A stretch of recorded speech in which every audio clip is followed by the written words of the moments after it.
Cuento. Cuento es algo que ha estado con nosotros durante mucho tiempo. Cuento es una de las varias formas que tenemos de lo que se conoce como narrativa, que es una de las artes o uno de los usos del lenguaje más antiguos que existen, ya no digamos en el mundo de la escritura, en la historia de la especie, ¿no? En la actualidad, a lo mejor, un género literario como la novela, que son las narraciones largas, extensas, intrincadas que todos conocemos, puede ser que tenga como más presencia o como más prestigio, pero hay una diferencia crucial entre el cuento y la novela, que es el hecho de que la novela sabemos cuándo empieza. La novela comienza en el paso que hay de la Edad Media a lo que luego se llama la Edad Moderna, entre los años 1480 y tantos, que aparece el primer bestseller impreso, que es un libro de caballerías que se llama La muerte de Arturo de Thomas Malory. Entre ese momento, 1485 y 1605, que aparece esta otra novela que parodia las novelas de caballería, que se llama Don Quijote de Cervantes, ¿no? A lo largo de esos 120 años, a partir de que llega la imprenta y de que se vuelve posible no solamente escribir, sino difundir masivamente libros impresos extensos e intrincados, en ese momento surge la novela como la entendemos ahora.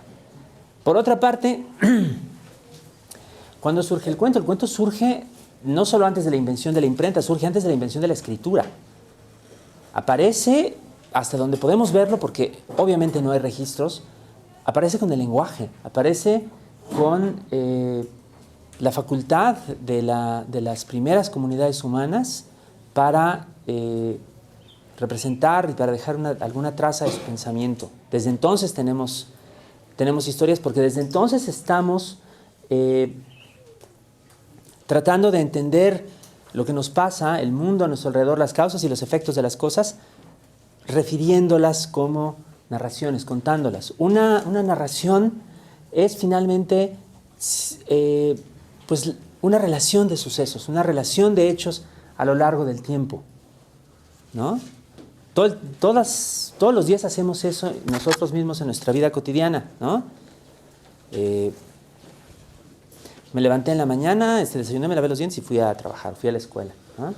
En la tarde me vine acá a la Romero Flores. Estamos muy acostumbrados a hacer esto, a relatar, a contar nuestra propia existencia. El cuento como práctica es simplemente otro uso de esa misma facultad que ya tenemos desde el comienzo. Cuando les ha tocado a ustedes encontrarse con esta palabra, con cuento, la palabra cuento, ¿cómo la han entendido? ¿Cómo se las han explicado? ¿Qué es para ustedes el cuento? ¿Quién me dice? ¿Quién se ha encontrado con alguna definición de cuento? Es un texto. Ajá. Un texto narrativo.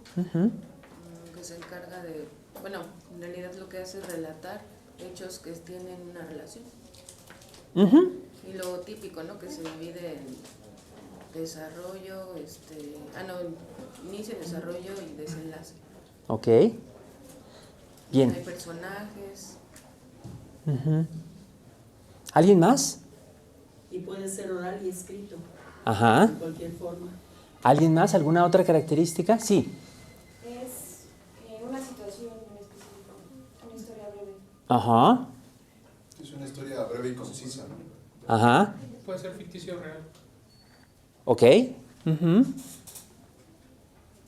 ¿Alguien más? Bueno, pues sí, básicamente, muy bien todos. De lo que se suele hablar a la hora de que hablamos de cuento es justamente, para nada más acotar un poquito lo que todos dijeron, de una narración breve, ¿no? Concisa, con pocos personajes, entendiendo a los personajes como estas representaciones del carácter humano que nos podemos encontrar en una historia, ¿no? Y además, en general, dedicada, de ahí el asunto de la concisión, dedicada a un solo asunto o a un solo tema. Una novela, ¿no? Que es una especie de intensificación o de complejización del cuento, puede tratar muchos temas y puede pasarse de uno a otro y puede ir dando vueltas. Un cuento habitualmente, tal como se le entiende en sus definiciones convencionales, al contrario, se dedica a una sola cosa y la desarrolla una sola serie de sucesos que lleva desde su comienzo hasta su conclusión, ¿no? Si se fijan ustedes, las características esenciales de esto que estamos llamando aquí cuento son características que nos refieren a su origen oral. ¿Qué sentido tiene o para qué serviría en principio que un cuento fuese breve? Para recordarse, claro. Para que una persona pueda aprendérselo y luego repetirlo, como sucedía incontables veces en la época en la que no existía la escritura. Exacto. Poe decía que para que tuviera un efecto en un solo momento. Sí, eso es cierto, pero fíjate, ahorita vamos a llegar a Poe. Edgar Allan Poe tiene el honor, pienso yo, de ser como quien define lo que llamamos cuento moderno, ¿no? Y él estudia, digamos, esta complejidad de los efectos, pero él viene de una tradición larguísima, escrita, ¿no? Que pasa por 2000 años de historia, ¿no? Ahorita vamos a llegar a Poe, vas a ver. Pero eso que dice él es cierto. Ahorita, si se me va, no creo que se me vaya, pero si se me va me lo recuerdas. ¿Qué estaba diciendo? Ah, sí. ¿Por qué unos pocos personajes? Porque es más fácil para un escucha que no está leyendo el texto, porque probablemente no hay texto siquiera que leer en aquellas épocas antiquísimas. Es mucho más fácil para el escucha seguir una historia más sencilla, ¿no? Con pocos personajes y dedicada a una sola anécdota, ¿no? Para eso tiene sentido esta definición habitual, convencional del cuento, porque, repito, esa definición nos sugiere su origen oral, ¿no? Hace muchísimo tiempo. Antes, repito, de que existieran los registros escritos. De hecho, una buena parte de lo que ahora consideramos como la tradición del cuento o el conjunto, el cuerpo de las obras de lo que llamamos el cuento, son transcripciones hechas mucho tiempo después de historias orales, ¿no? ¿Cómo? ¿Los hermanos Grimm hicieron eso? Los hermanos Grimm hicieron eso. Aquí lo hicieron también varias personas a la hora de recopilar tanto leyendas populares como anécdotas precolombinas, ¿no? Se viene haciendo. Bueno, Perrault, Ludwig Tieck, un autor romántico alemán, hizo eso también. Mucha gente lo ha hecho. Hay uno que les recomiendo, un ruso que se llama Alexander Afanasiev, que recopiló una gran cantidad de textos, pues de allá, pues de aquellos lugares. Hay una serie de autores a lo largo de siglos que han hecho eso, ¿no? Retomar narraciones populares, transcribirlas y llevarlas al mundo de lo escrito. En algún momento también, por supuesto, o en muchos momentos, no solo se trató de recopilar por escrito narraciones que habían tenido un origen oral, ¿no? Y que sin duda estuvieron rebotando probablemente durante siglos entre los miembros de diferentes sociedades o de diferentes culturas. También en cierto momento ocurrió que se empezaron a escribir directamente por escrito. Qué feo se oyó lo que acabo de decir. Pero así sucedió, se empezó a escribir directamente por escrito nuevas narraciones que no tenían el precedente de la difusión oral. Eso es lo que hace, por ejemplo, en un tiempo muy posterior, Hans Christian Andersen, que es uno de los grandes autores de cuentos, que se asocia casi siempre con la tradición folclórica porque sus cuentos vienen, digamos, etiquetados para niños, pero que en realidad no es un transcriptor o un recopilador como sí lo son los hermanos Grimm. Sus historias son originales.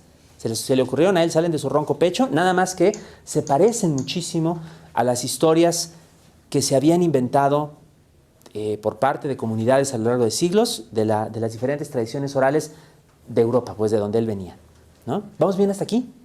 ¿Alguna duda, alguna dificultad? Todo esto lo menciono porque,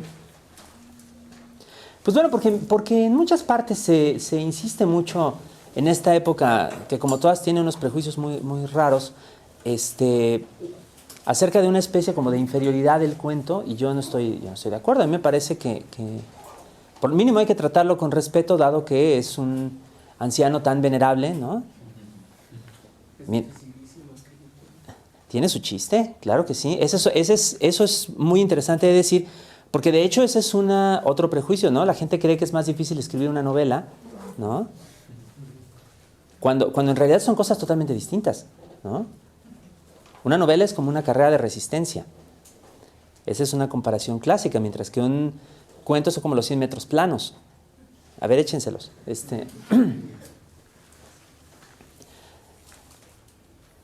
Bueno, eso.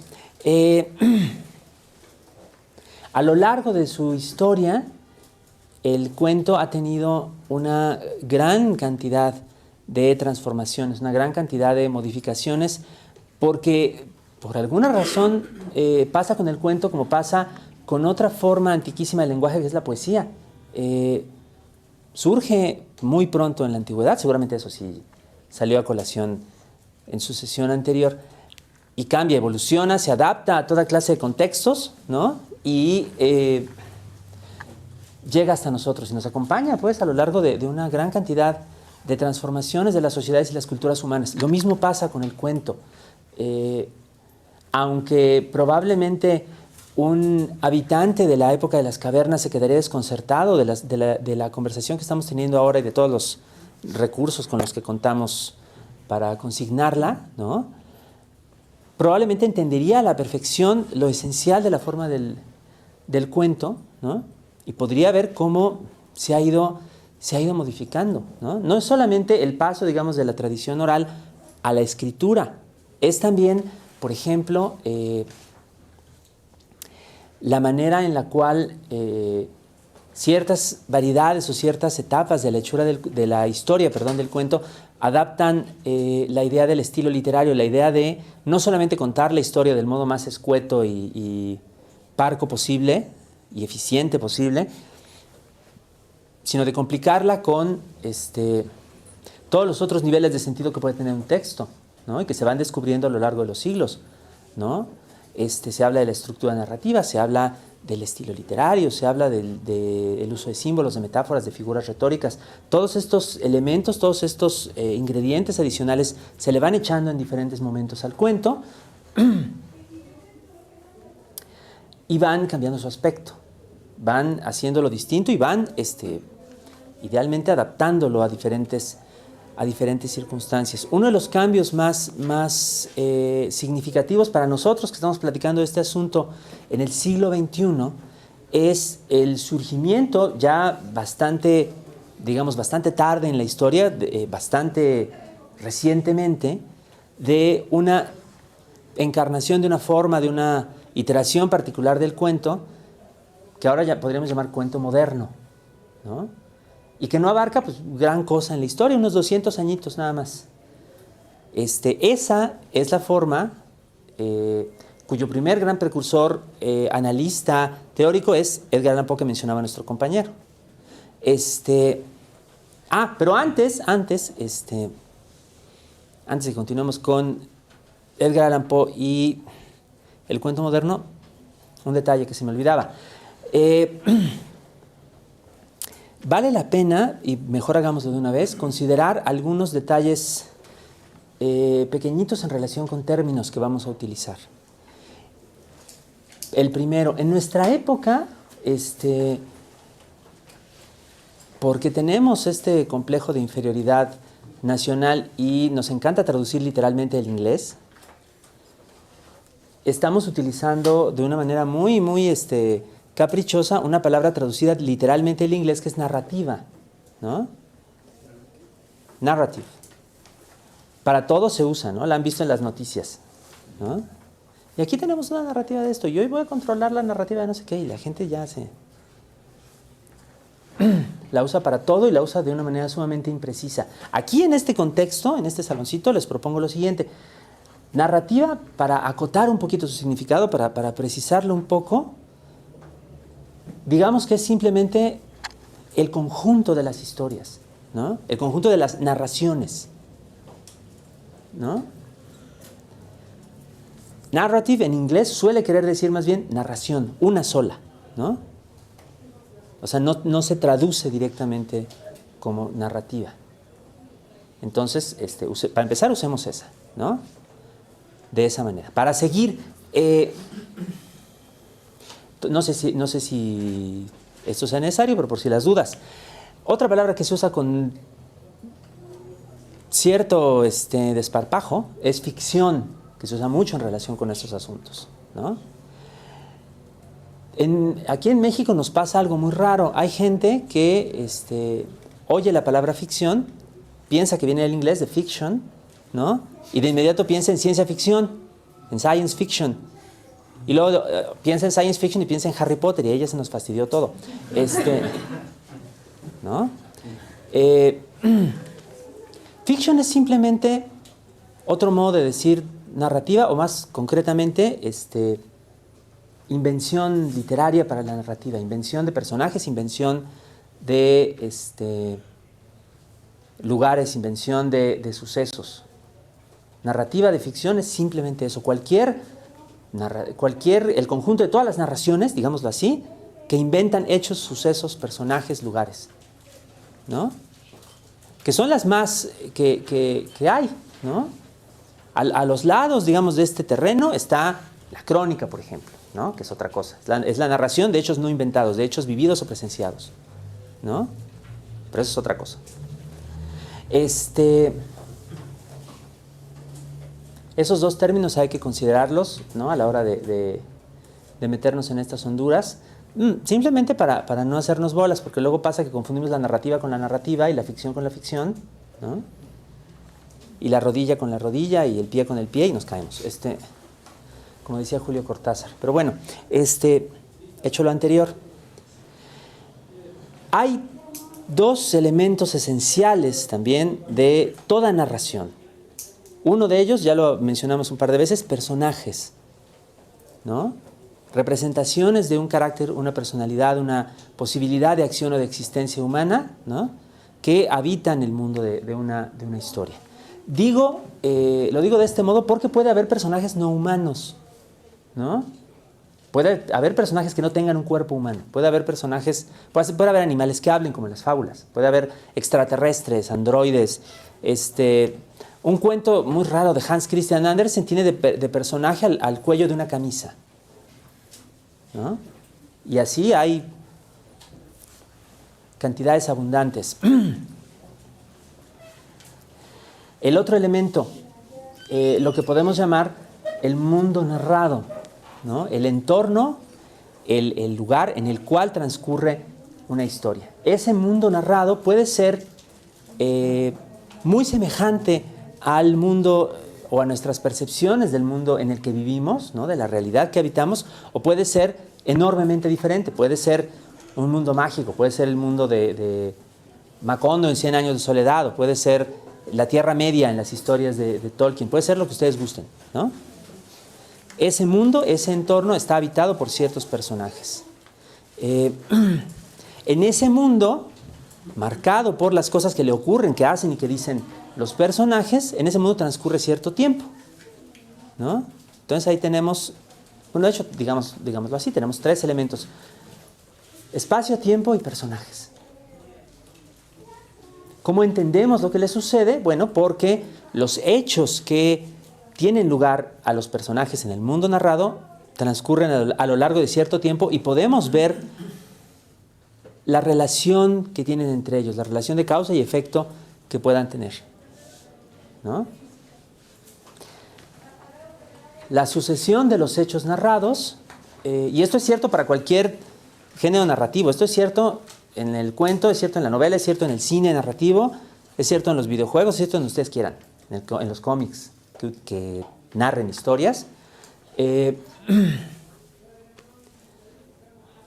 Siempre nos vamos a encontrar con esta forma, que es algo que mencionaba nuestra compañera. Tenemos una situación inicial, tenemos un momento, un punto de partida en el mundo narrado en el cual las cosas son de cierta manera, ¿no? Se nos dice, puede ser largamente o puede ser muy brevemente, cómo son las cosas, cómo es este lugar en el cual se desarrolla la historia, quién lo habita, cómo están. A eso, convencionalmente, también hay una gran cantidad de términos que se pueden manejar. Convencionalmente a eso se le llama planteamiento, es nuestra primera etapa en una narración, ¿no? Una vez que entendemos por lo menos lo esencial de la situación estable del planteamiento de una historia, esa situación cambia, empiezan a ocurrir cosas, empieza a darse una serie de sucesos, ¿no? Cada uno de los cuales tiene una causa y produce ciertos efectos. A partir de esta sucesión de causas y de efectos, la situación inicial va cambiando, nos vamos alejando de ella. Las cosas cambian, se ponen distintas, los personajes se hallan en situaciones diferentes, se ven impulsados a actuar de una u otra manera, y a esta porción en la cual ocurren estas transformaciones se le conoce como desarrollo, ¿no? Entre otros nombres. Finalmente, todas estas acciones, causas y efectos llevan a una situación final, a una serie de consecuencias que nos depositan en otro estado del mundo, otro estado de los personajes, ¿no? A esa última etapa se le llama a veces conclusión. Se usa en ocasiones la palabra desenlace, pero también otro de esas palabras problemáticas. Desenlace a veces se refiere a una porción dentro de la conclusión en la cual se declara que ya todos los sucesos y complicaciones relevantes han terminado y se da como cierto tiempo, digamos, como de descanso para describir la nueva situación estable en la cual se encuentra el mundo. Entonces, para evitarnos problemas, siempre podemos usar conclusión para identificar esto de lo que estamos hablando. Y ahora, antes de llegar a Edgar Allan Poe, hay que retroceder pues nada más unos 2000 años en el tiempo. Les juro que voy a llegar a donde vamos. Hay que retroceder unos añitos y acordarse de, curiosamente, uno de los precursores de todos estos asuntos, de cómo hablamos ahora de las narraciones breves, que es un autor de la antigüedad clásica, Aristóteles. No sé si alguno de ustedes haya tenido ocasión de echarle un ojo a uno de los libros de este filósofo, autor griego tardío, que es La Poética. Es un libro famoso entre los que hizo Aristóteles. En este libro, Aristóteles se dedica a examinar no el cuento, porque entonces no existía tal cosa como una categoría precisa en las artes de su época, en las artes de Grecia, pero sí examina las obras teatrales, en especial las tragedias de los autores de su época y de algunos anteriores, gente como Eurípides, por ejemplo, como Sófocles. En aquella época la gente iba, bueno, que no tenía televisión, ni YouTube, ni nada por el estilo, la gente iba al teatro, ¿no?, a entretenerse, y se reportaba, y esto lo dice Aristóteles por alguna parte, que la gente iba a las obras de teatro y en las tragedias se dejaba llevar hasta tal punto por la historia que se le estaba mostrando en el escenario que se ponía pues muy mal, se alteraba. Incluso ya había leyendas de que había mujeres embarazadas que iban y se les adelantaba el parto de la emoción, ¿no?, según. Y entonces Aristóteles se preguntaba, bueno, ¿por qué?, ¿no? Y él llegó a una idea muy extraña, pero que de alguna manera prende y se recuerda, bueno, hasta hoy que se las estoy platicando. Él se pone a examinar las tragedias griegas y se le ocurre que las obras de teatro en cierta manera se parecen a los organismos vivos, a los animales, por ejemplo. Eso puede parecer una tontería, no lo es. ¿Qué tienen en común? Un cuerpo viviente tiene una serie de partes que no son iguales entre sí, ¿no? Mi mano no es como mi pie, mi nariz, mi vaso y mi páncreas, ¿no? Pero todas tienen un objetivo común. En el caso de los organismos vivientes, el objetivo es que el cuerpo sobreviva. En el caso de una obra dramática que tiene, por ejemplo, la parte en la que entran los personajes, la parte en la que salen, la parte en la que el coro platica la situación, la parte en la que el héroe o protagonista de la obra se explica cómo se siente y varias otras por el estilo que identifica Aristóteles, las diferentes partes de una obra dramática, nos dice, se dedican entre todas a producir ese efecto emotivo en sus espectadores, a afectarlos, emocionarlos, hacer que se involucren con la obra de manera tal que al final, cuando llega, digamos, el momento culminante de la obra, él más o menos lo describe así, se produzca esta especie de exaltación de las pasiones, de las emociones humanas, ¿no? Que tanto afecta o tanto afectaba a los espectadores allá en los antiguos teatros griegos. Esta idea se propaga a lo largo del tiempo y es la idea que Edgar Allan Poe, 2000 años más tarde, retoma también, curiosamente, a la hora de escribir un ensayo, pero no sobre un cuento, sino un ensayo sobre un poema. Es un ensayo que se llama La filosofía de la composición, que él escribe sobre un poema de su propia autoría que se llama El Cuervo.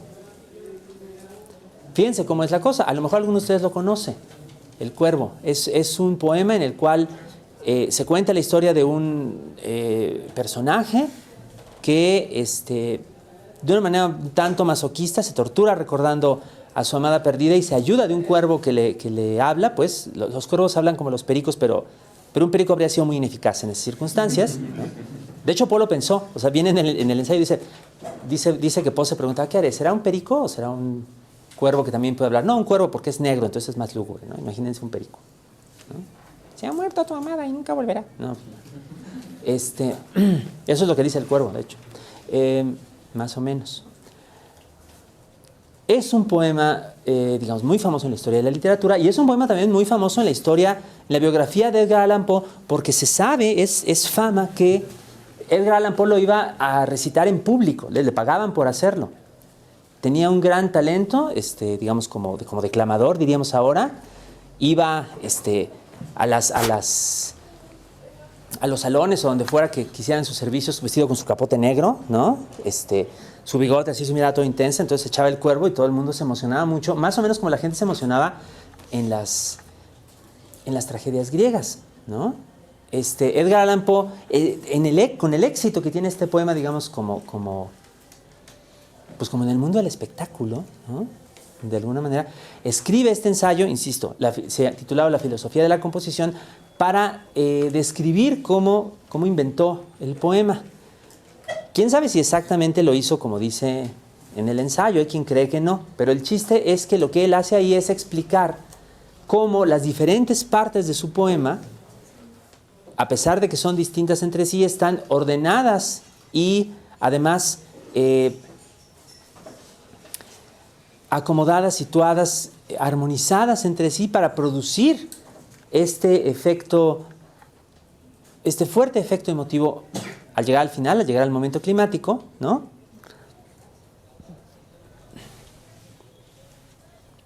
Y entonces lo que él hace es, como, por decirlo así, desmontar las partes del poema, explicar cómo se pusieron unas junto con otras, cómo funcionan, y al hacerlo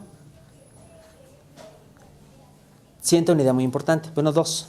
La primera, que este tipo de texto, el tipo de texto que es el poema de El Cuervo y el tipo de texto en general que él cultiva, que es el poema y el cuento breves, ¿no? Esto es bien importante, le interesa cultivarlos porque, dice él, son aquellos donde se puede desarrollar de manera más eficaz, más contundente, justo estos efectos de gran envolvimiento, de gran intensidad emotiva que a él le interesa lograr. ¿Por qué? Dice él, porque los cuentos se pueden leer de una sola sentada, igual que se puede escuchar el poema del Cuervo o leerlo, si uno lo desea, de una sola sentada, ¿no? La brevedad del texto permite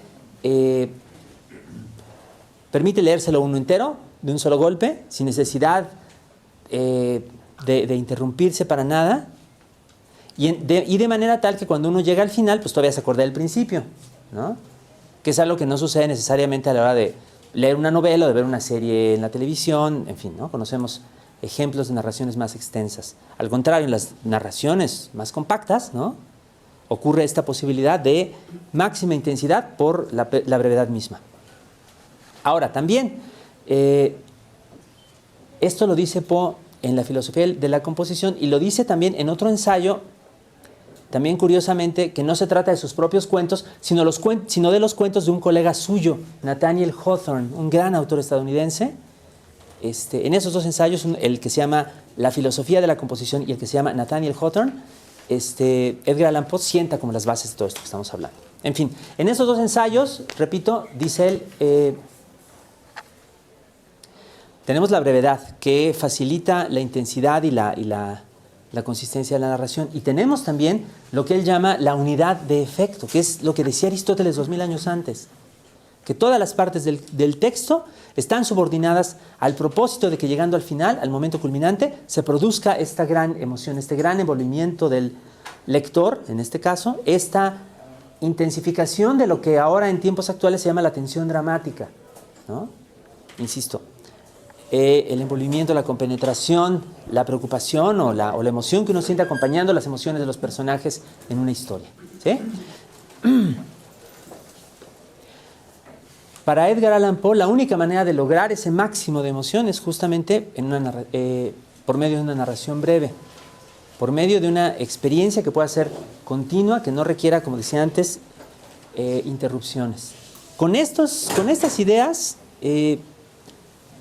Edgar Allan Poe, retomando pues, las bases de los principios de la narración breve como existen desde la época oral, les agrega dos cosas que todavía son muy importantes en nuestros tiempos actuales. La idea de el cuento como una especie de unidad cerrada, ¿no? Con todas sus partes, como decía Aristóteles, como decía Poe, subordinadas a su único fin y pensadas para una lectura continua, ¿no? En realidad son cosas que probablemente sucedían también a la hora de que leíamos un texto de autores anteriores, ¿no? De que leíamos los cuentos del Decamerón de Giovanni Boccaccio o cualquier otra cosa por el estilo, ¿no? Pero Poe es el primero que lo plantea como un postulado teórico, ¿no? Y a partir de eso, de que le da nombre a estos efectos, nos hace a nosotros que conocemos esos nombres, pues nos da la posibilidad de leer o de reinterpretar aquellos textos que vienen antes de Poe con base en los conceptos que él da, ¿no? Y a partir de eso crea pues lo que se llama en ocasiones, como les decía, el concepto, la noción del cuento moderno, ¿no? En el cual hay una conciencia clara de estas posibilidades y de estas herramientas con las cuales se logran tales objetivos, ¿sí? La forma general de una narración breve, tal como la describe Poe, en virtud de que tiene como antecedente a Aristóteles, que es este autor de la tradición clásica, se conoce como forma o estructura clásica, ¿no? A pesar de que haya sido formulada en el siglo XIX, como tiene su precedente más antiguo, se respeta el precedente y se le da este nombre, forma clásica del cuento moderno, digamos. Después vienen muchas otras. Hay una cantidad espectacular de modificaciones y de innovaciones que han tenido lugar en los últimos 200 años a partir de los postulados de Edgar Allan Poe. Bueno, 180 y tantos años o por ahí, pues. Sí, porque Poe nació en 1809, ¿no? Ni modo que hubiera estado teorizando los 7 años, ¿no? En 1816, de hecho no.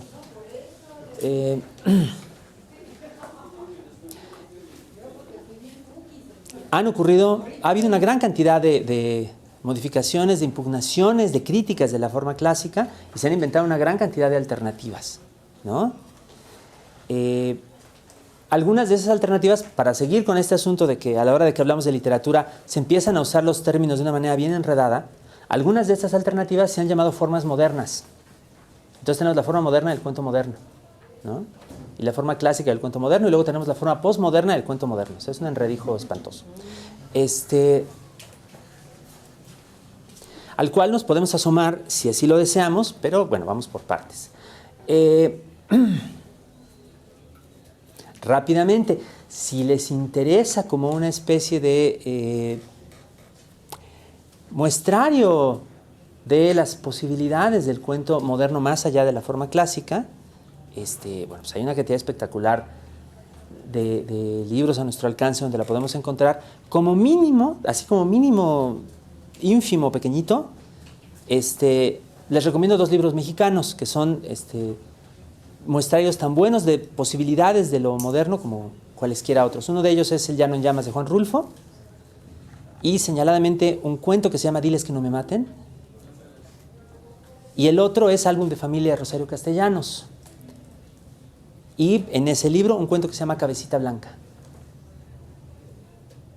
Hay, repito, infinitamente más textos disponibles que ilustran estas posibilidades, que además son muy diferentes todas entre sí, pero bueno, por algún lado se puede empezar, ¿no?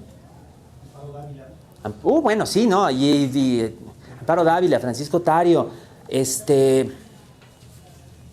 Julio Torri, ¿no? O sea, Eduardo Antonio Parra, pensando en autores más recientes, ¿no? O Ana García Bergua. Y así sucesivamente, o sea, podemos aventar para arriba, ¿no? Enrique Serna, ¿no? Hay un montonal, hay un montonal. Yo digo estos 2, pues, porque no deben faltar en ningún hogar, pues, digo, sí vale la pena que estén. Los otros también, pero, digo, para empezar en algún sitio. ¿Vamos bien hasta aquí? ¿Alguna duda, dificultad, reclamo? ¿No? ¿Todo bien? Ok, vamos a ver más detalles de este asunto, un poquito con más precisión, con el texto de ejemplo que tienen ustedes ahí. Este es un cuento de un autor italiano, Tommaso Landolfi, un gran cuentista. Gran cuentista. ¿Cómo se llama el autor? Tommaso Landolfi. ¿No lo tienen por allá? ¿Quién no tiene el texto? A ver, háganme un favor. A ver, tome uno y pase los demás. ¿Por acá alguien que me eche la mano? Me siento en la primera con tomo uno, paso los demás. Pues es que sí es la cosa. A ver, vamos a echar unos cuantos más para allá. Poe tuvo perdón, les voy a contar un chisme. No tiene nada que... Bueno, sí tiene un poquito que ver, pero... Poe tuvo muy mala suerte. O sea, no solamente tuvo una vida muy desdichada y muy difícil, ¿no? Económicamente y de todo tipo. No solamente tuvo una personalidad adictiva y era alcohólico de mal plan y no sabemos exactamente por qué se murió, sino que además, a la hora de que ya estaba muerto en Baltimore, Maryland, su tía, que era el único pariente que le sobrevivía, y que era una señora muy pobre y muy alejada, digamos, del medio literario, cometió el terrible error de otorgarle el derecho de ser albacea testamentario, de poder ser su biógrafo, de ser el recopilador de sus obras, a su peor enemigo. Es en serio. Un tipo con el que Poe se había peleado en muchas ocasiones públicamente en periódicos y revistas, que Poe no lo bajaba de un mediocre, despreciable, y que se había dedicado a escribir y a quejarse continuamente en contra de Poe. De pronto resultó que era el encargado de su herencia y este tipo se dedicó durante los años que siguieron a difundir una serie de mentiras horribles acerca de Poe, que si era drogadicto, que si era asesino. Bueno, su intención, según parece, que lo llevó incluso a ocultar documentos, a falsificar otros documentos, a oscurecer de una manera muy maligna y muy injusta la vida de Poe, y por eso todavía se dicen muchas cosas de él. Este tipo quería hacer pues, que Poe fuera olvidado, ¿no? Quería destruirlo. Le salió el tiro por la culata, claro. Digo, pero mientras nos fastidió a todos porque nos inventó una cantidad de leyendas negras que todavía no se logran despejar del todo. Pero sí, le salió muy mal. ¿Esas leyendas se conocen más? Seguimos hablando de Poe en buena medida por esas leyendas negras, y la única razón por la cual nos acordamos del nombre de Rufus Wilmot Griswold, que es el nombre de este cabrón. Perdón, ¿lo dije o lo pensé? Lo dije. Es francés. O sea, yo, no el tipo este. Ok, la única razón por la que nos acordamos del nombre de Rufus Wilmot Griswold es por la fama de Edgar Allan Poe. Fin, de mi chisme. Perdón, pero permea. Cuando yo conocí los programas de literatura inglesa, por ejemplo en la UNAM, vi que aunque está Poe, se le pasa casi en 2 minutos y ya. Pues muy mal ellos, muy mal ellos. Es como Henry James. los ingleses dicen, ay, no es gringo. Y los gringos, ay, no es inglés. Pues muy mal ellos. Lean a Henry James, por el amor de Dios. Léanse El retrato de una dama, léanse Daisy Miller, léanse La vuelta de tuerca, que es una maravilla espectacular. Ok, ahora, perdón, antes que lo olvide. También hay textos postmodernos para aventar para arriba. Pensando también en dos ejemplos. Uno de ellos puede ser un libro que se llama La sueñera, de una escritora argentina, Ana María Schua, que hace una cosa muy rara, minificciones, microtextos chiquitos entrelazados de una manera muy extraña, muy fantasiosa. Y el otro, insisto, como medio puerta de entrada, un libro de cuentos de un autor estadounidense bastante reciente, se suicidó apenas hace unos 9 años. Pobrecito. El libro se llama Entrevistas breves con hombres repulsivos. Y el autor es David Foster Wallace. Gran autor. David Foster Wallace.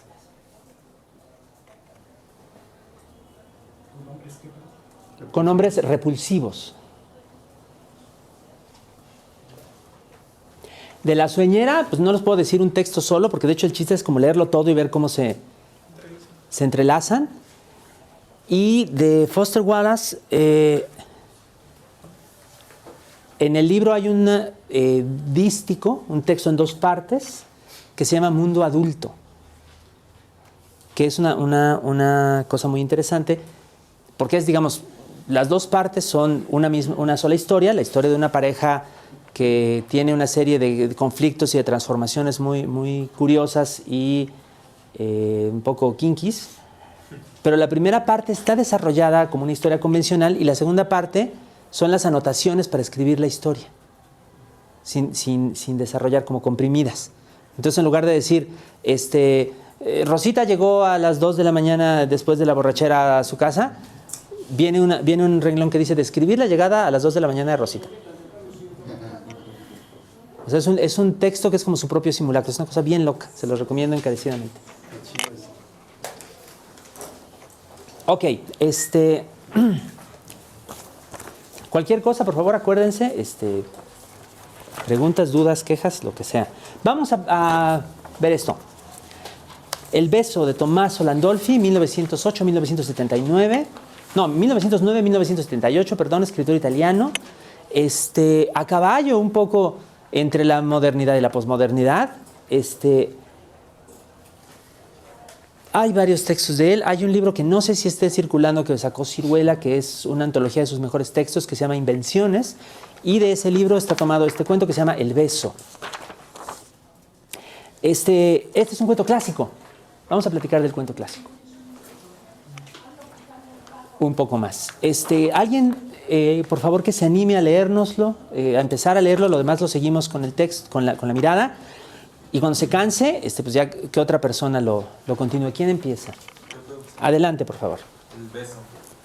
El notario, soltero y todavía joven, pero endemoniadamente tímido con las mujeres, apagó la luz y se dispuso a dormir. En eso estaba cuando sintió algo sobre los labios, como un soplo o, más bien, como el roce de un ala. Le prestó mucha atención. Pudo haber sido el viento provocado por las frazadas al moverlas, o bien una pequeña mariposa nocturna. Así que de inmediato se quedó dormido, pero la noche siguiente advirtió la misma sensación, pero algo distinta. En lugar de que se escurriera, aquella cosa se detuvo un instante sobre sus labios. Un poco asombrado, si es que no alarmado, el notario volvió a encender la luz y miró inútilmente a su alrededor. Luego sacudió la cabeza y también, en esta ocasión, decidió volver a dormirse, aunque le costó un poco más de trabajo. La tercera noche, finalmente, aquella cosa fue todavía más sensible y se declaró por lo que realmente era. No había duda, era un beso. Un beso se podría decir que la oscuridad misma le daba, casi como si ella se concentrase por un momento en la boca del notario, quien, por lo demás, no lo entendía de esta manera. Un beso siempre es un beso, y aun cuando fuese un poquito árido y no húmedo y dulce como él lo soñaba, De todas maneras, siempre seguiría siendo un regalo del cielo. Probablemente se trataba de una proyección de sus deseos secretos. En resumen, de una alucinación, pues bienvenida sea. Turbado, deleitado y asustado, nuestro héroe permaneció tendido como un tonto en la oscuridad, a la que él juzgaba, no sin razón, prónuba, y más tarde experimentó el placer de recibir un nuevo beso. ¿Continúo? Si quieres, adelante. Sí, o si quieres, si descansas y ya le sigues otra vez. Vas, lo vas tú. De noche en noche los besos se hicieron más frecuentes y más sustanciosos, aunque el notario, no obstante esto, no lograba encontrarles ningún sabor de boca femenina. Y a partir de este momento, el notario, aunque lo aconsejase su antigua razón, quedó cautivo del insano anhelo de intentar de evocar, de alguna manera, a la criatura que se los prodigaba. Estaba cansado de aferrar siempre el aire, y un beso bien presupone una criatura que lo dé, ¿o no? La cual podrá ser todo lo etérea y sutil que se quiera, pero tiene que existir una manera para que se pueda condensar, para que uno pueda estrecharla entre sus brazos. Dios mío, no era que él ya hubiese perdido el sentido de todas las relaciones cuando dieron inicio a los primeros besos. Quizás imaginaba o se ilusionaba que su anhelo sería suficiente para darle cuerpo a su alucinación, pero muy pronto ya no le quedaron dudas de la real existencia de una besadora. Sin embargo, mirando las cosas más de cerca, ¿cuál era, además, la forma para inducir a manifestarse menos parcialmente, para guiarla hacia la corporeidad? El notario se dio cuenta perfectamente que no disponía para dicha necesidad más que de medios psíquicos, por lo que se concretó, cada vez que era besado, a dilatar su voluntad y sus energías, esforzándose en captar en el instante una partícula en la insensible criatura, de su fluido o de su sustancia, partículas que, al sumarse, deberían terminar con dar lugar a un ser, cualquiera que fuese. A esta práctica le agregó enseguida una acción de provocación o solicitación de la oscuridad. Y si de verdad ese era el método correcto o era por motivos muy diversos, no pasó mucho tiempo para que empezara a recoger los frutos de tantos intentos vanos. ¿Sí? Para esto era un impedimento que su habitación se asomara a un angosto patio. Sin embargo, durante las horas nocturnas no se beneficiaba de ninguna luz externa. Y para excluirla de la claridad, por otra parte, hubiera sido suficiente con la persiana en la ventana, cuyas varillas, excepcionalmente, empalmaban como era debido. No obstante, en esa oscuridad de horno, al notario le pareció que divisó una noche como otra oscuridad, una oscuridad más negra. Una sombra, digámoslo de manera absurda, solo que no se sabía bien a bien dónde estaba ni qué contorno tenía. Más singular todavía lo fue la segunda noche en la habitación, cuando se levantó una especie de sanguínea aurora. Una débil y siniestra luminosidad que surgió de la tierra y se fijó en lo alto, casi como una aurora boreal en forma de listón ribeteado, espeluznante, ondeando al viento, apagándose luego gradualmente. Finalmente, pasando a otro orden de acontecimientos, una noche él pudo oír muy claramente una risita que provenía de una esquina, pero era una risa gélida, no alegre, artificial. De dichos resultados, el notario no sabía si alegrarse o asustarse, porque la criatura se le estaba revelando muy diferente a la que había imaginado, sin contar que no parecía dispuesta a posteriores concesiones. Él suspendió por un tiempo sus prácticas de evocaciones, pero no por ello aquella cosa cesó de manifestarse de diferentes maneras. En cuanto a sus besos, ya se habían vuelto devoradores. Y él, enflaquecido, exhausto y como vaciado, perdió el sueño y el apetito. Angustiosamente se preguntaba si no sería obligado a ir muy lejos. Su trabajo se estaba yendo a pique, su salud estaba gravemente amenazada. Ya no podía seguir así. Como último recurso decidió, tardíamente, hacer eso que acaso le pudo haber sido de ayuda desde el principio. Es decir, convino consigo mismo dormir con la luz prendida. La decisión, que era como dar por perdida la partida y renunciar a todo, le costó no poco a sus románticas disposiciones. Pero también es verdad que desde el tiempo en que empezaron sus primeros éxtasis, desde cuando se vio objeto de esas misteriosas atenciones, estos le habían cedido su lugar al sentimiento de un peligro inminente. Como quiera que sea, comenzó a dormir en plena luz y además a poder dormir. Durante algún tiempo todo anduvo bien y él retomaba un poco de aliento, aunque se sentía como que le hacía falta algo. Pero aquí que una noche, allí, en plena luz, nuevamente tuvo o sintió un beso. Pero la verdad, cuando sucedió, se encontraba que era lo menos que se podía pasar durmiendo. Y se despertó sobresaltado, pudiendo pensar que había soñado. Sin embargo, cuando volvió a dormitar, o mejor dicho, mientras todavía estaba entre la vigilia y el sueño, un nuevo y gallardo beso se imprimió en sus labios. ¿Se imprimió? Así suele decirse, pero en realidad ese beso fue como una tromba de aire. En resumen, el notario entendió que la criatura, al dejar de contar con la oscuridad, ahora se aprovechaba de su sueño y que ya nada la detendría. Y a la vez la atroz sospecha que durante largo tiempo él había rechazado se volvió certeza. La criatura se alimentaba de él, se hacía grande y fuerte con su sangre, con su vida, con su alma. Esta verificación tuvo por efecto el de quitarle al notario las pocas fuerzas que le quedaban y de derribarlo en una obtusa resignación. A partir de ese momento, su existencia no fue más que una larga y no demasiado larga espera de la inevitable muerte. Era idiota, grotesco, un asunto semejante y sin embargo no parecía que hubiese defensa contra ella, grotesco y trágico como a menudo acontece. Escapar, pero ¿a dónde? ¿O de qué valdría si a lo mejor fue él quien había inventado a la criatura? Y en caso de que se pudiera escapar, ¿dónde se habría quedado la fuerza y la voluntad de hacerlo? Lo mejor sería, en cambio, ayudarla a terminar su obra, para que todo se cumpliera en más breve tiempo posible, y buscar por lo menos verla o entreverla, ahora que ya se había robustecido. Sí, el único sentimiento que sobrevivía en él era una especie de curiosidad infame, de la cual de hecho él se avergonzaba, pero contra la cual se sentía impotente. Comenzó con apagar la luz, la mejor manera de darle seguridad y valentía. Vio o probó infinidad de cosas en sus noches de agonía, y todas horrendamente absurdas. Primero fue como una inmensa masa que parecía ocupar la habitación entera y era, no obstante, extrañamente vacua, distinta a la tupida oscuridad circundante. Si es que puede distinguirse un vacío en un vacío, similar a ciertas cortaduras en el negro éter cósmico.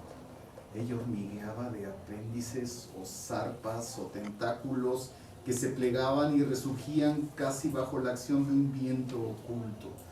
Luego, de repente, esa masa negativa, esa burbuja de vacío, se transformó en algo extremadamente exiguo y agudo, insinuante, que se fraccionaba en arroyuelos mil, invadía todo y al mismo a manera de circulación capilar. O bien en la habitación se fundía un sutil olor dulzón y pútrido, evocador de imágenes incomprensibles y de paisajes jamás vistos. O era solo un sentimiento, semejante más bien a una fugaz memoria, que con efecto indescifrablemente espantoso parecía anticiparse a sí mismo o dejar detrás de cada cosa toda plausible experiencia, o afrontar lo indefinido, lo inexistente, y otra vez risitas, gélidas muecas, rosaduras no lejanas a los escalofríos y un acre sabor en la boca, aunque como si se percibiera a través de toda la superficie del cuerpo. Pero las horas del notario ya estaban contadas. La última noche, ante sus ojos, del cuerpo y del espíritu, se abrió un enorme abismo derramado, una vorágine grisácea semejante a una matriz o a un nicho que ya estaba encima y lo llamaba desde la cúspide de su espiral. Al mismo tiempo su piel, reducida a una árida escama, se iba transformando en una amortiguada fosforescencia que no era signo de vida sino de corrupción, de que se levantaban los fuegos fatuos. Se vio a sí mismo como un pez de las profundidades, débilmente luminoso en el negro abismo, y al llegar a este punto ya no tenía sangre.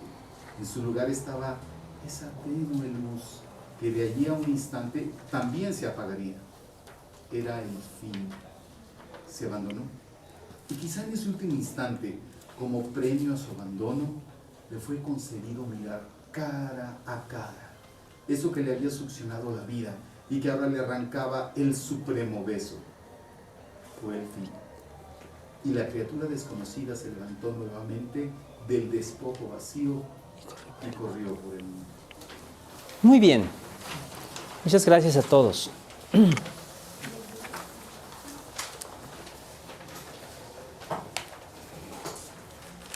Otro concepto que hay que considerar rapidísimamente. A la hora de que se habla de los sucesos que ocurren en el tiempo de una narración, se puede exponerlos, se puede enunciarlos, digamos, en orden cronológico, del más antiguo al más reciente, que es el caso de un cuento como este, ¿no?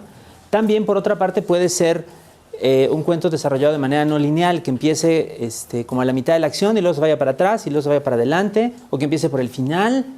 O sea, hay toda clase de maneras de hacerlo. La más simple, sin embargo, es la que vemos aquí ejemplificada, ¿no? Lineal desde el comienzo hasta el final, sin hacer mayormente saltos en la acción para que se vea cabalmente la relación de las causas y los efectos, y así podamos ver también las tres partes de la narración de las cuales habíamos hablado: planteamiento, desarrollo y conclusión. ¿Qué me dicen? ¿Cuál es la situación inicial? ¿Qué es de este mundo, de esta historia? ¿Qué se nos dice en el planteamiento? Es una cosa quizá muy breve. ¿Qué sabemos al principio?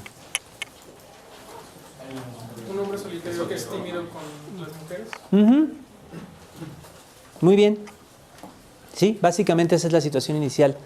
El notario, al que solo conocemos por su inicial D, ¿no?, es de esta forma y de esta otra. Y luego, ¿cómo cambia esta situación inicial?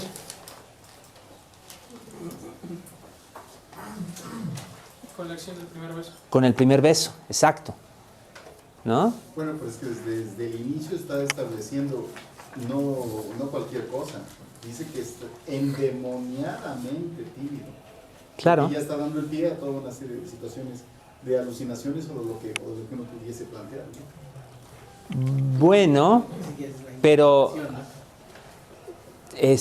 lo cierto es que lo primero que le pasa, digamos, lo primero que cambia de alguna manera la situación en la que podríamos figurárnoslo es que le dan su beso, ¿no? Y a partir de que le dan el primer beso, pues vienen los otros y viene pues todo este proceso extraño por el cual pasa este personaje, ¿no? Desconcierto, extrañamiento. Ajá.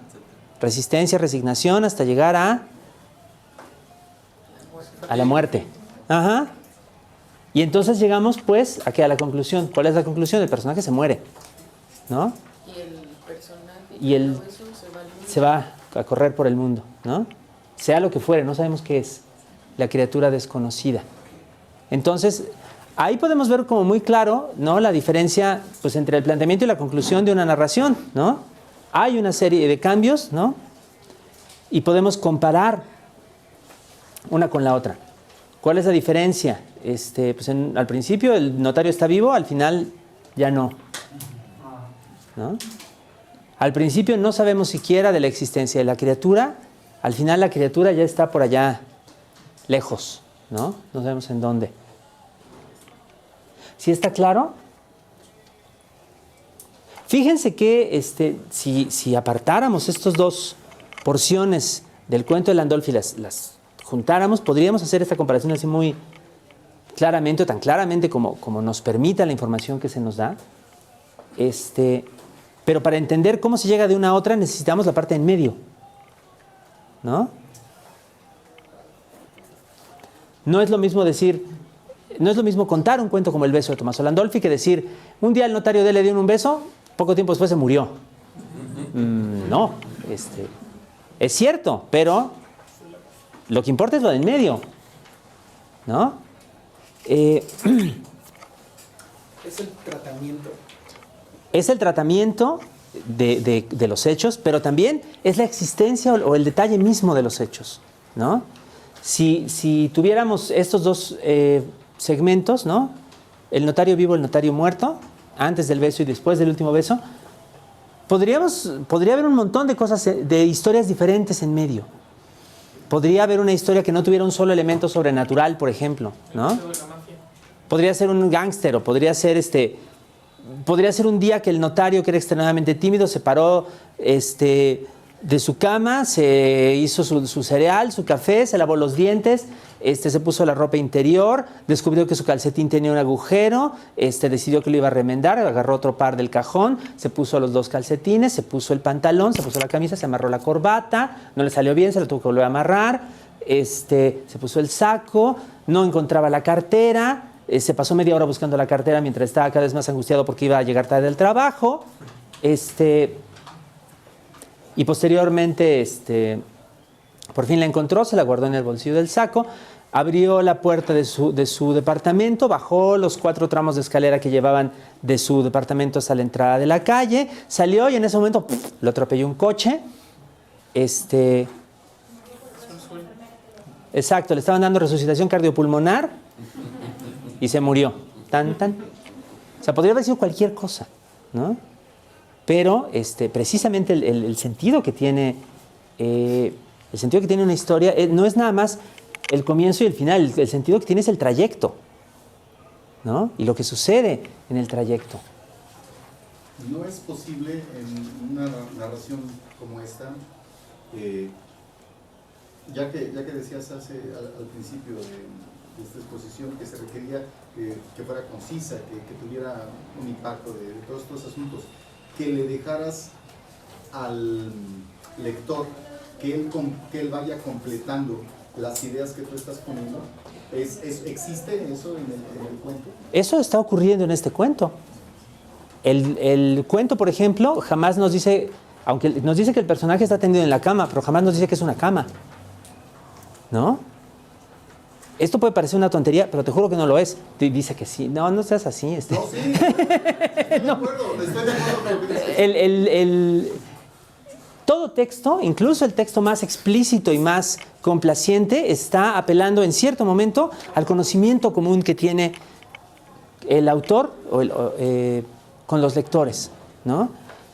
Para empezar, no puedo definir absolutamente todas las palabras que empleo en el texto, ¿no? Porque entonces sería interminable y sería un fárrago insoportable, ¿no? Se requiere que haya como ese conocimiento común del lenguaje, por lo menos de un idioma, para poder entender un texto.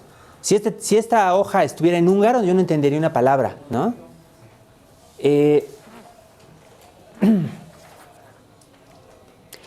Ahí hay, digamos, una parte que el lector pone, ¿no? Para completar el sentido de la historia, ¿no? Nos parece muy natural porque empleamos un idioma, por lo menos, toda nuestra vida, ¿no? Y porque nos habituamos a utilizarlo con la idea de que nuestro interlocutor va a entender lo que estamos diciendo, ¿no? Y luego si nos vamos a Hungría nos va muy mal, ¿no? Pero bueno, el chiste es que ahí hay un primer nivel o una primera necesidad de participación por parte del lector, ¿no? Que si no comprende el idioma, no le da ningún sentido al texto. Esto, mientras no sea comprendido, pues es un trozo de papel con manchas, ¿no? Cuando adquiere su pleno sentido como una narración, como un objeto hecho de lenguaje, es cuando ese lenguaje es comprendido. Tú no te estás refiriendo a eso, ya sé, pero tengo que empezar por ahí. En ese nivel siempre hay un mínimo de participación. Tú estás pensando en un texto que ofrezca lo que a veces se llama como una gran cantidad de lecturas diferentes. Eso es verdad. O sea, hay textos que ofrecen esa gran cantidad de lecturas y que se vuelven por lo mismo más interesantes. Son lo contrario de un texto absolutamente parco, eficiente y unívoco como el manual de la licuadora, ¿no? Que solamente tiene un sentido, y hay de nosotros si le asignamos otro y si metemos los dedos ahí en las aspas. No lo hagan, por favor. Incluso al final deja así como la expectativa de lo que quiera pensar el lector, de que si se va a buscar a otro, a Ujú. otra, O de o qué es que en sí. si se va de la tierra o se va a otro mundo. no Pudo sé. haber muerto nada más figurativamente, salió siendo otra persona. No sé, a lo que voy es justamente a eso. Fíjense que todo esto que están diciendo ustedes, de hecho ya implica una serie de posibilidades que van más allá de la enunciación de la historia en sí, ¿no? Y que nos hacen pensar o considerar diferentes implicaciones o posibilidades a partir de los hechos narrados. Aquellos textos que tienen como una gran riqueza de estas posibilidades, ¿no? Para algunas personas, por lo menos, pues son los que se llaman clásicos, los que pueden sobrevivir a su propia época porque todavía tienen sentido más allá del momento en el cual fueron escritos, ¿no? A lo mejor,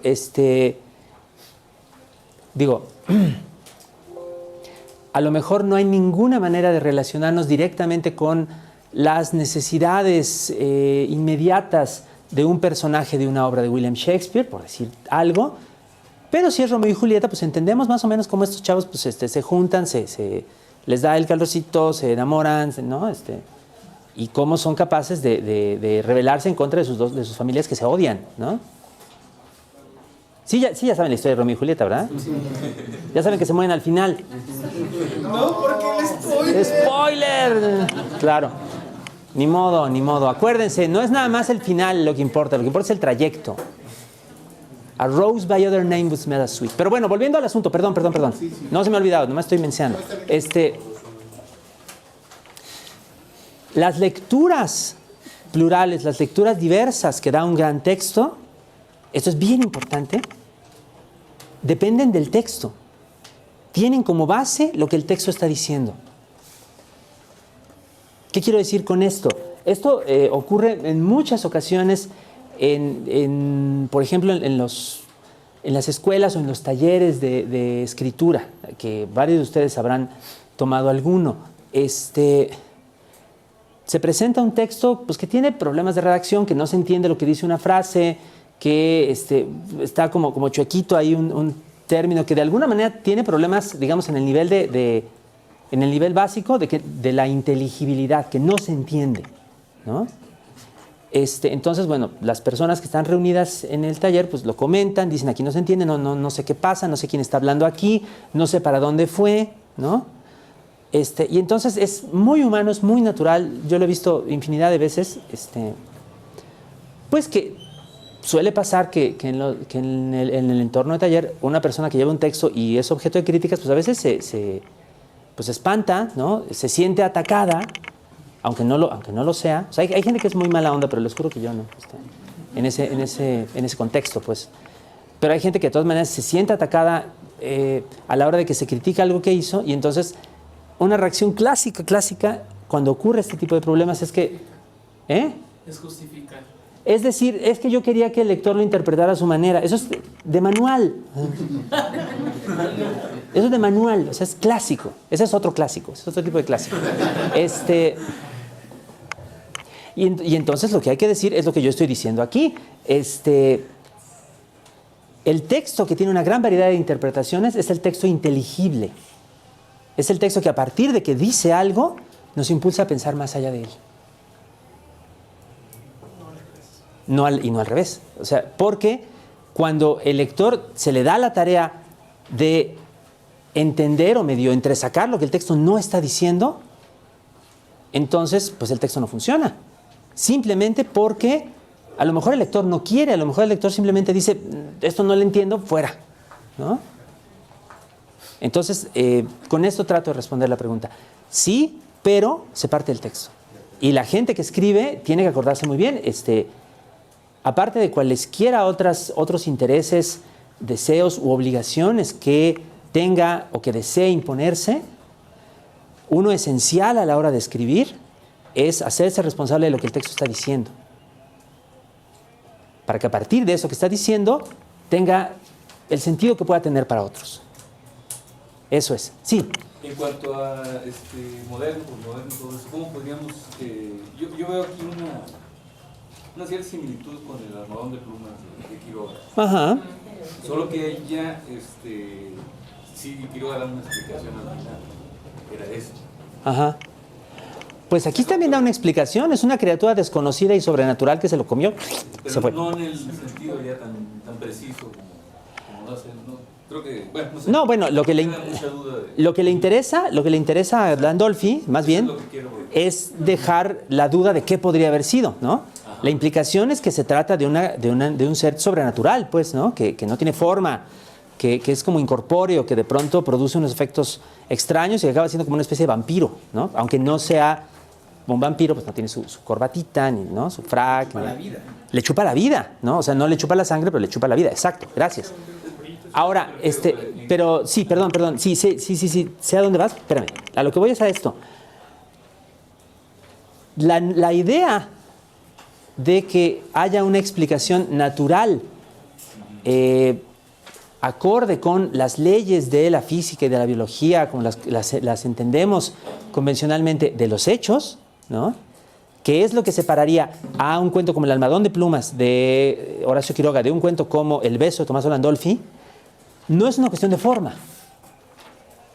De hecho, El almohadón de plumas y este cuento tienen básicamente la misma forma en el sentido de que están contados linealmente, ¿no? Desde el comienzo hasta el final, sin hacer saltos, y en ellos vamos viendo desde la situación inicial de los personajes el deterioro de uno de ellos hasta llegar a su muerte. O sea, en ese sentido, salud, tiene la misma forma, ¿no? Es una forma clásica lineal, diríamos.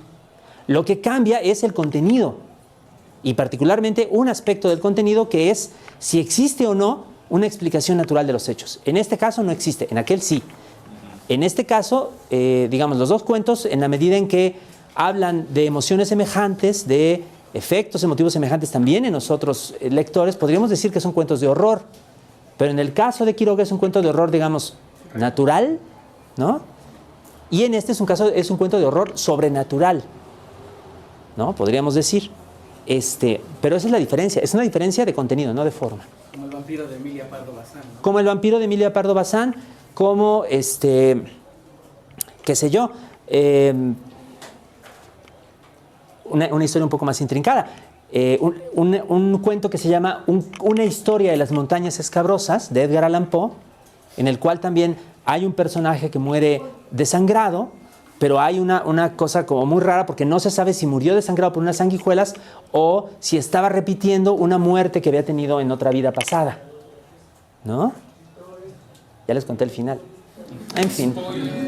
No, pero es que es lo mismo. Lo importante es el trayecto, acuérdense. Eso del spoiler es una táctica capitalista, eso hay que tener cuidado. Es para inducirlo a uno a consumir así como ordenadamente. Cuidado. Sí, ¿qué pasó? Sí, no, era eso, es justamente lo del vampiro, es lo de Dorian Gray, y es lo de, incluso si ya lo podemos extender más allá, pues es incluso hasta lo del Dr. Jekyll, ¿no? Hay una cosa sobrenatural que va succionando la vida normal que tiene uno. Es un digamos, un tema, un motivo que se aparece de muchas formas en muchas obras distintas. Algunas de esas obras, ojo, algunas de esas obras son cuentos, algunas no. O sea, el caso del Dr. Jekyll y Mr. Hyde, pues es más bien tiene una novela. Además, la novela de Jekyll y Hyde es una novela no lineal, porque va para adelante y para atrás, ¿no?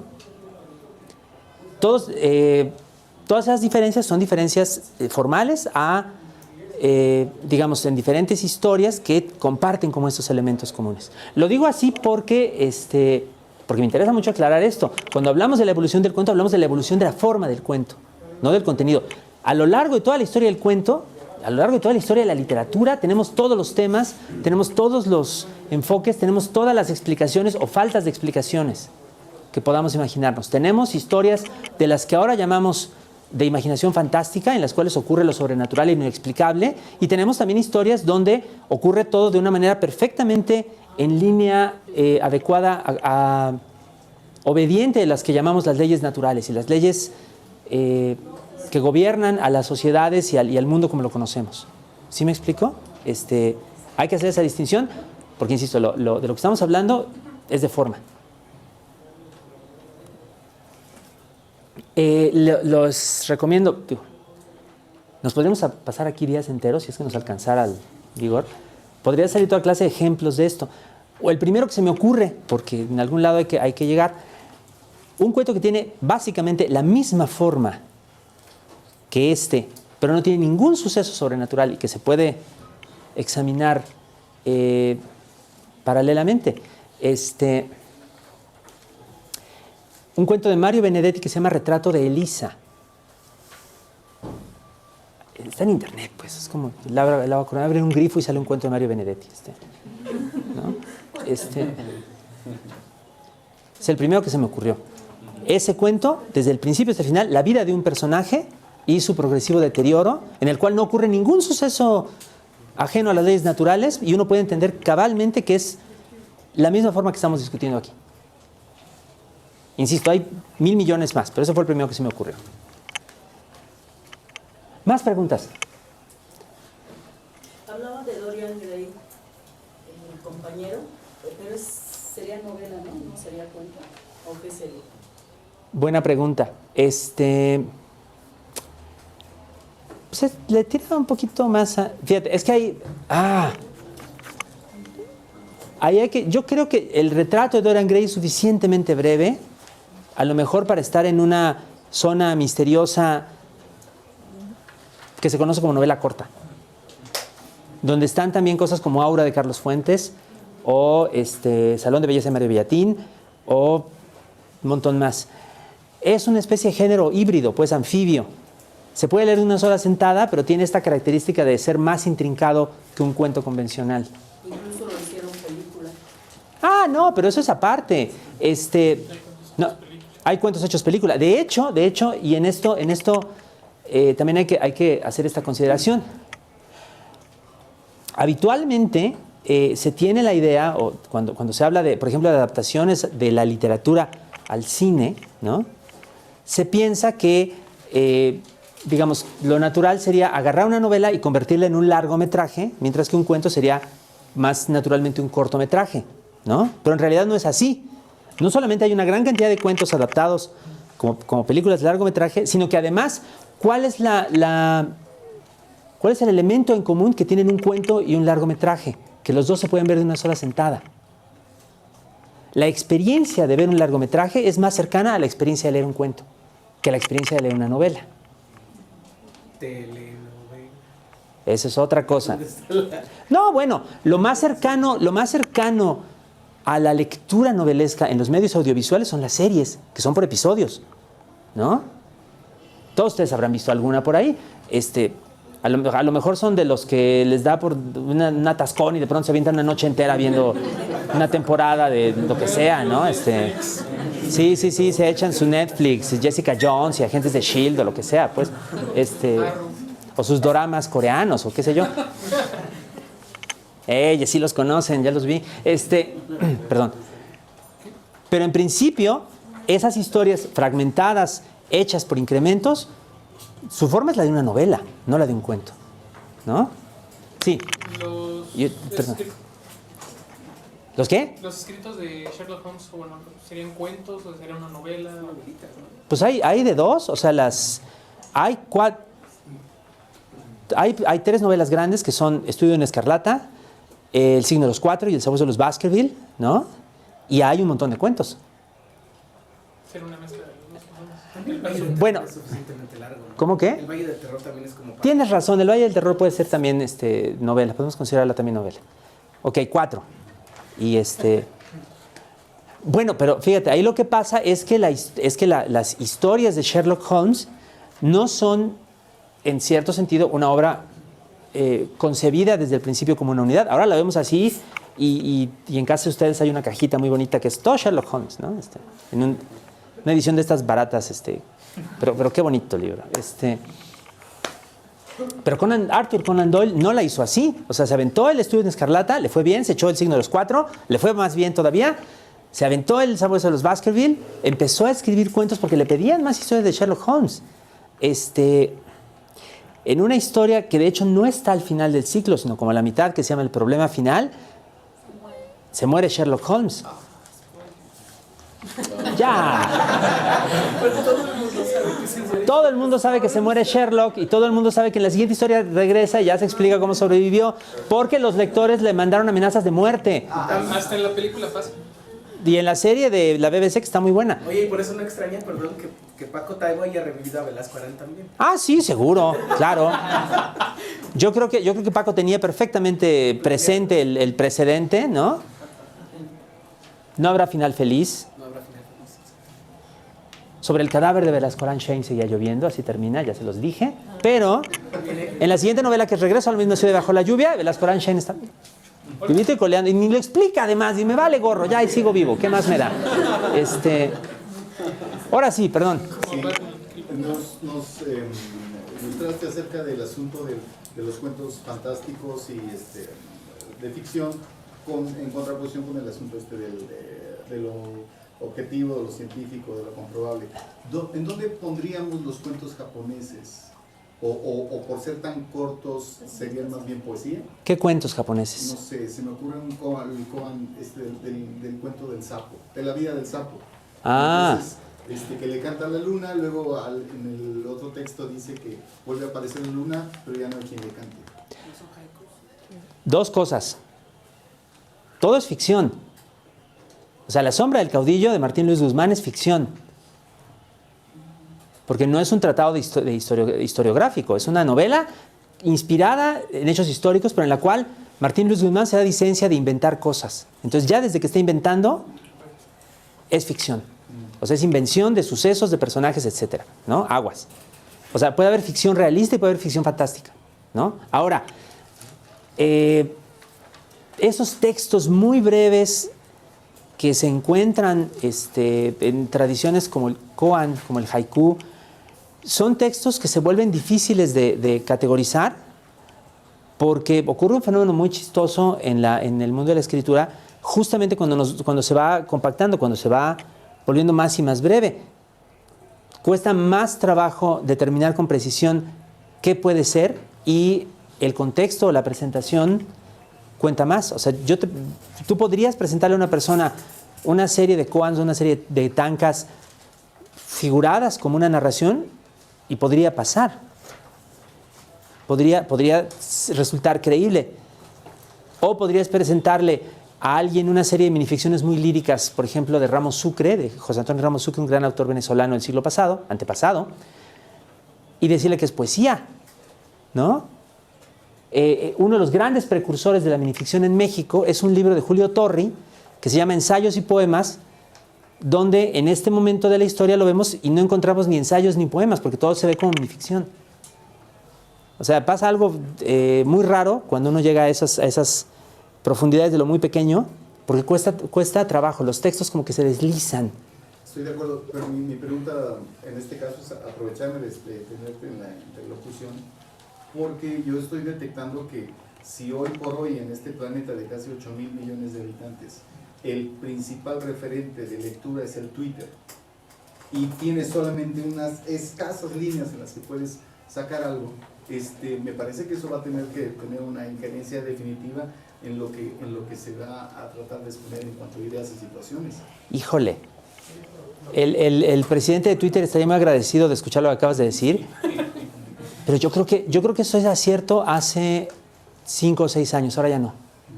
Creo que el momento así álgido de Twitter como plataforma y como influencia en la escritura y la lectura ya pasó. En su inicio, su experimento. Se han dado cosas muy interesantes de lo que a veces se llama twitteratura, escritura por ese medio súper compacto, pero de últimas fechas el servicio con los cambios que le han estado haciendo para que se parezca a Facebook, pues como que ha ido mutando y ha ido declinando. Me parece a mí que, fíjate, pasa algo muy raro. Me parece a mí que el referente crucial ahorita como de lo muy breve no es textual, es audiovisual. Es el snap de Snapchat. O es el meme de Facebook. Pero eso es otra cosa. O sea, es un híbrido que se va más allá de lo estrictamente textual. ¿Está bien o mal? No sé. Ese es otro cantar, ¿no? Yo creo que desde donde estamos y desde lo que estamos discutiendo nos podemos aproximar a eso. Pero ya es otro sitio. No, es otra cosa. O sea, yo creo que sí ya pasó, pero finalmente sí se queda lo que es el microrrelato, ¿no? Ah, no, seguro, pero eso, fíjate, eso ahí es una cosa bien interesante. El microrrelato o la minificción, de hecho, es anterior a la escritura digital. Es una de las varias vertientes de evolución del cuento que podemos rastrear incluso a varias décadas y hasta un siglito más atrás de nosotros. Ramos Sucre, de quien les hablaba hace rato, poeta venezolano, es uno de los precursores, igual que Julio Torri, por ejemplo, igual que el aforista alemán Georg Christoph Lichtenberg, y otros más, pues. Aquí en América Latina, curiosamente, es un lugar donde prende mucho en el siglo XX este concepto de la narrativa muy corta, y aquí en América Latina es donde surge la palabra minificción, que se asienta más o menos en el periodo que va entre la publicación del Dinosaurio de Augusto Monterroso en 1959, o sea, hace ya un rato, 57 años, ¿no? Y probablemente la aparición de las primeras antologías canónicas de minificción en los años 90. Todo lo cual es antes de que se popularice Internet y no digamos de que exista Twitter. O sea, la minificción se asienta en Twitter y se asienta en otros lugares de la red, pero no está ligada a ellos. O sea, en algún momento va a dejar de haber estos servicios que tenemos ahora, pero no va a dejar de haber escritura breve en línea, ¿no? O sea, cambia el medio, pero la práctica continúa. Es lo mismo que sucede con el cuento en general, que lo teníamos oral, lo tenemos escrito, a mano, a máquina, digital. Eso creo yo. Una más, con esto creo que estamos cerca de terminar. ¿Alguien más? ¿Una última?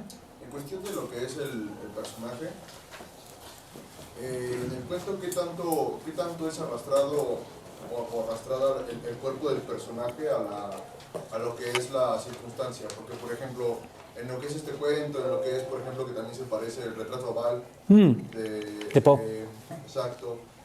Siempre se ve que el personaje no tiene otra capacidad más que sentir lo que la circunstancia en ese momento le arroja. Entonces, ¿qué tanto en el cuento se presenta esto? ¿Esto se puede romper dentro del cuento? ¿O siempre es así? No, se puede romper. Puedes tener historias donde el personaje se resista a la acción, donde lo esencial sea la inacción e incluso el estancamiento. De hecho, es una de las vertientes del llamado cuento moderno. El cuento que les mencionaba hace rato como ejemplo, el de Castellanos, pues es un cuento en el que pues básicamente no pasa nada, ¿no? Se nos muestra una situación, pero esa situación no se resuelve, no hay una transformación, ¿no? Se nos dan detalles, antecedentes y demás, pero no hay un cambio. Entonces ahí hay un movimiento distinto, ¿no? No sé. ¿No? Hay toda una vertiente de narraciones que son eso, que son inacción. Búsquense ustedes, por ejemplo, también cosas como pues, algunos de los cuentos más famosos de Chekhov, ¿no? Como La señora del perrito, ¿no? Es un cuento donde en realidad tampoco está pasando nada, ¿no? O como los cuentos de dublineses de James Joyce, también cuentos donde todo se queda como parado, como congelado en el aire, ¿no? Puede haber una gran efusión emotiva, como en Los muertos, que es uno de los grandes cuentos de la vida, ese de James Joyce, pero no hay acción. O la acción es irrelevante, ¿no? Eso puede pasar también. Para usted, bueno, ¿a usted qué le aporta leer un cuento y qué le aporta leer una novela? Ahora es que ya muy a su persona, ¿verdad? Pues experiencias distintas pues de la vida humana. Bueno, a lo que me refiero es que, por ejemplo, si un cuento a su persona lo hacen más creativo, más sensible, más crítico, o lo disfruta más, no sé, ¿qué es lo que un cuento le aporta a usted? Yo los disfruto distinto, pero mira, para responderte de alguna manera, para no irme por las ramas, en el cuento, como es más fácil en razón de su tamaño, pues se suele encontrar más claramente la relación de causas y efectos en una en un episodio, en un fragmento de vida, pues que puede ser vida humana natural o sobrenatural o extraña o lo que sea. Pero siempre podemos identificar una serie de causas y efectos bastante claros, a partir de los cuales podemos o comprender un proceso, una transformación en una existencia, o por el contrario, que es un gran truco que hacen algunos cuentistas, podemos preguntarnos acerca de lo incomprensible, lo insondable de ciertos acontecimientos, ¿no? Eso se puede hacer de manera mucho más concisa y mucho más potente en el cuento que en la novela. La novela es otra cosa. La novela es como una exploración, pues, de un mundo, ¿no? Y los hechos individuales pueden no ser tan importantes como la exploración, pienso yo. La última. Pero yo metiéndome en intimidades. Ah, no, Sí. Con toda la experiencia que tienes, ¿tienes algún método de discriminación para cuando lees un cuento nuevo, desde el principio irte dando cuenta si tiene calidad o de plano no? ¿Mío o de otra persona? De otra persona. Mira, sí, la pregunta, más allá de cierto punto de la lectura, no hay método. Hay que leerlo. Lo que yo alcanzo a hacer o me permito hacer es que si el cuento no es inteligible, no lo termino. ¿Para qué? Pues el cuento no me está dando lo mínimo que necesito. Si es inteligible, sí lo acabo. Si no, más allá no lo puedo decir. Porque también hay un arma de doble filo que tienen los cuentos a partir de la época moderna. La época moderna está marcada por la idea de rebelarse contra la forma clásica, que era y tradicional, en muchas formas diferentes, ¿no? Entonces, por una parte, cualquier propuesta formal de un cuento puede ser su propia justificación. Uno dice, si sale bien, ¿no? Pero uno no puede estar seguro de que vaya a salir bien a menos que la lea. Y a veces y algunas veces ni entonces, pues. Ni modo, ¿no? Ahí sí. ¿El cuento no es un poco autorreferencial? A veces puede serlo. No, el que leímos. En el trayecto de la historia, el personaje va descubriendo a esta otra criatura, un poco como, quizás a lo mejor me lo estoy inventando, pero como el escritor fue creando el cuento, ¿no? Híjole, no sé. A lo mejor, no lo sé. Honestamente, desconozco la historia de la escritura de este cuento. Podría haber sido. Podrías escribir, fíjate, a la manera de David Foster Wallace, podrías escribir un cuento que fuera el metabeso, ¿no? Que fuera un cuento acerca de la escritura del beso. Estaría padre, ¿eh? Alguien de ustedes debería hacer eso. Y ya la última, sí, porque me tengo que ir. Perdón, hace rato mencionabas lo de Aristóteles. Aristóteles habla de las historias contadas desde el principio, las contadas a partir de algo que está en la mitad. Las contadas ya en extremas res. Sí. Es decir, al final, como nosotros tienes. ¿Cuáles cuentos nos recomiendas que funcionan bien, comenzando con lo que está al final? La tercera orilla del río de Joao Guimarães Rosa, que está contado desde un punto muy, muy lejano de su desarrollo. Es un gran cuento. Joao Guimarães Rosa.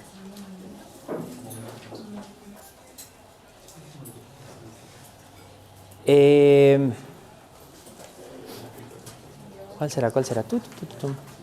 Ese es un súper cuento.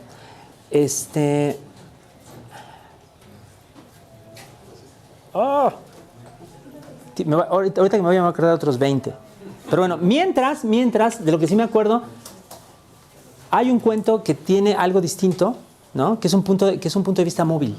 O sea, está contado avanzando en el tiempo a medida que se cuenta, ¿no? O sea, no desde el principio, no desde el medio, no desde el final, sino uno entre varios posibles ejemplos, que se llama El tapiz amarillo, de Charlotte Perkins Gilman. Un súper cuento, una maravilla. Gilman, Gilman.